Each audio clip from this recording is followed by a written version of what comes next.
এই অনলাইন জুয়ার সাথে জড়িত ওয়েবসাইট শনাক্ত করে এটা ডাউন করার জন্য বিটিআরসিতে 116টি ওয়েবসাইট এর সংখ্যা আমরা পাঠিয়েছি। 116টি ওয়েবসাইটকে ডাউন করার জন্য আমরা বিটিআরসিতে পাঠিয়েছি। পাশাপাশি অবৈধ লেনদেনের সাথে সংশ্লিষ্ট বিএফআইতে আমরা এমএফএস যে মোবাইল ফিনান্সিয়াল সার্ভিস এই সংখ্যা আমরা পাঠিয়েছি 879টি।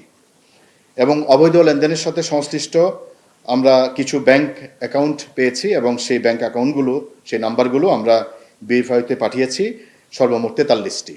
অনলাইন জুয়া ও সংশ্লিষ্ট অবৈধ আর্থিক কার্যক্রম প্রতিরোধে সিআইডির সাইবার মনিটরিং কার্যক্রম নিয়মিত পরিচালিত হচ্ছে। অপরাধের পূর্ণাঙ্গ তথ্য উদ্ঘাটন, অজ্ঞাত অপর সদস্যদের শনাক্তকরণ এবং অন্যান্য আইনানুগ প্রক্রিয়ার মাধ্যমে সিআইডির তদন্ত কার্যক্রম অব্যাহত আছে। কি বুঝলেন ভাই? অনলি যেটাই চাই।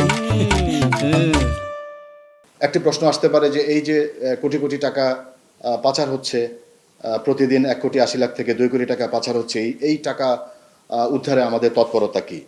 তো আপনারা জানেন যে গত কিছুদিন আগে আমরা মেটাভার্স ফরেন এক্সচেঞ্জের যে পঞ্জি স্কিমের মাধ্যমে পাচার হওয়া 44 কোটি টাকা বাংলাদেশে ফেরত এনেছি এবং সেই পদ্ধতি প্রয়োগ করে আমাদের ইন্টারন্যাশনাল যে আমাদের যে স্টেক হোল্ডার যারা আছেন, আমাদের যে সহযোগী সংস্থা যারা আছে তাদের সাথে কোঅর্ডিনেশন পূর্বক এবং আমাদের যে ইন্টারপোল এবং অন্যান্য যে সমস্ত আমাদের পন্থা আছে সেই পন্থাগুলো ব্যবহার করে আমরা এই টাকা দেশে ফেরত আনার চেষ্টা করব এবং পাচার হওয়া অর্থ উদ্ধারে সিআইডি, বিএফআইইউ এবং আন্তর্জাতিক আইন প্রকারী সংস্থার সাথে আমরা সমন্বয় করে কাজ করছি।